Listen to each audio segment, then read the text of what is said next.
I want to add something that I heard from the speakers that had to speak before. They talk much about important thing that the youth of South Sudan can do.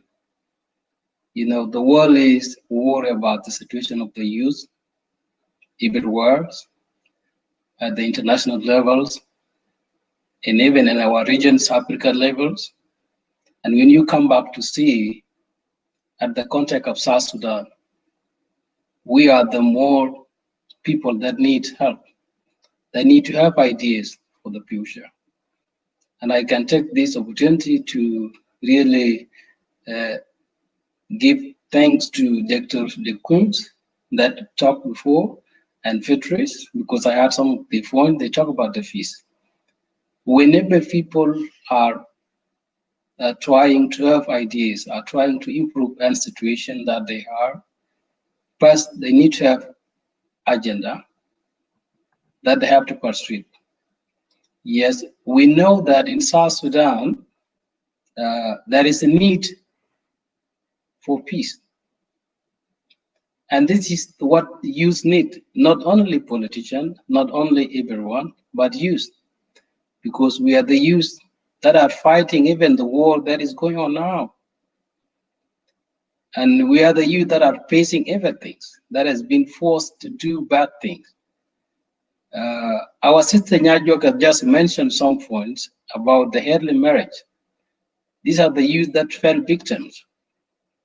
And her word also remind me about the history that I read some day back in South Sudan, where a young girl was forced to get married to an old man, and she reported the cases to police, and also all relatives kept themselves away from her. They look at her like she did something wrong. And this is what we need to change in our countries.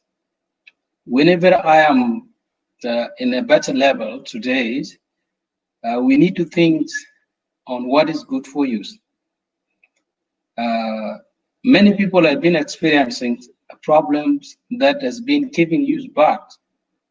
But sometimes I feel like I blame some youth because we have a better youth in a better position. We all know that the youth in South Sudan has 70% of the population that we have back home.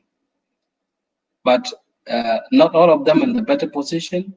But we have been begging some people that we've seen out in the better position also to push for the youth agenda. The war in our countries will not be ending soon if the youth will not step back from participating in the war. It will not end if youth do not think about the future. We have been telling ourselves that we need to change, but we need to change with our agendas, not all those people's agendas. And I'm very glad that seeing many youth in Western world, even in Africa, they have agendas. Most of the indigenous NGOs now has been run by youth. And this is a step that we want to see. We need to compete with the agendas that is every youth in the world is competing. We want to see the 2030 with a better image than the way we are. Coming from South Sudan sometimes has a different characteristics. I come in these countries this year. When I say that I come from South Sudan, some people has only two perceptions about the youth, about the country South Sudan. The first is South Sudan is rich countries that have oils, that have everything. The second, South Sudan is a country that is in war. When you combine these two ideas together, it seems like people are fighting because of the resources. It seems like people are mismanaging the resources, not able to do something better for them. And this image, these characteristics, they are many. And we are the generation now to do the better things, to change this image and introduce a better characteristics. for our countries. We know many youth in Africa are facing different challenges, and many youth also, they are trying hard to change. But in which way? If we join politics, we are victimized in the politics. If we join private services, we are also challenged by the security situation that we are in, because you cannot do a better business where there is some things. Some people, someone was talking about integration of the different ethnic identities, and that is interfaces also. And when we talk about this, we need to do it. We need to have not only inter-ethnic integration in different platforms, but also on how to transform this ethnicity in its diverse manner. We all have some contact about the diversities, but in South Sudan, diversity is in different form. In South Sudan, when you talk about ethnics, some people only think about their own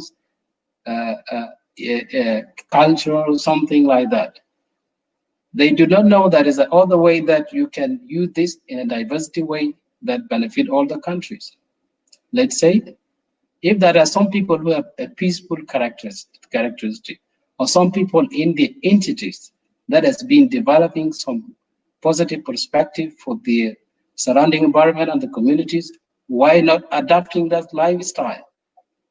We need to adapt. It's not a shame that you borrow the peaceful or the better ways of life from other people, but it is not a better way to borrow the ideologies from people. Like now in Africa, some people are fighting, especially some government, they are fighting to introduce the democracy, the human rights standard in the countries.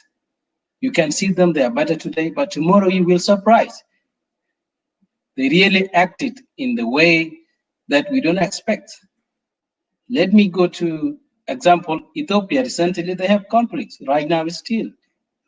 And I have been the one who live in Ethiopia for years.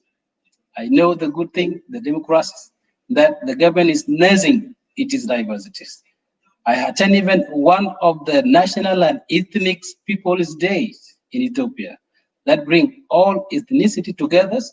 They celebrate the diversities. They translate it into the betterment of the country. But I surprised recently when I heard that they have conflicts.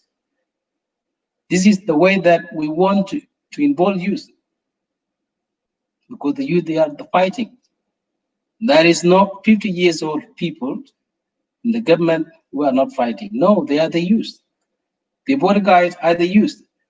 Their drivers, most of them, they are the youth. Their messengers are the youth. And those who they sent to bring information are the youth, because the elders cannot go and run quickly and bring the information that is needed. So we need to create allies with regional bodies that is working about the importance of youth, and also collaborate with them and engage them. And also find out the way that we may be mainstreaming the youth policies that will be better, that will reach us 2030 in a better ways. Thank you so much. Thank you so much, Brother Makak, for this wonderful speech and intervention.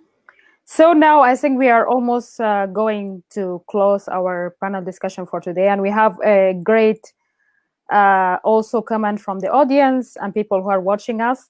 So I think here we are going to give each person 1 minute to conclude of what we have done.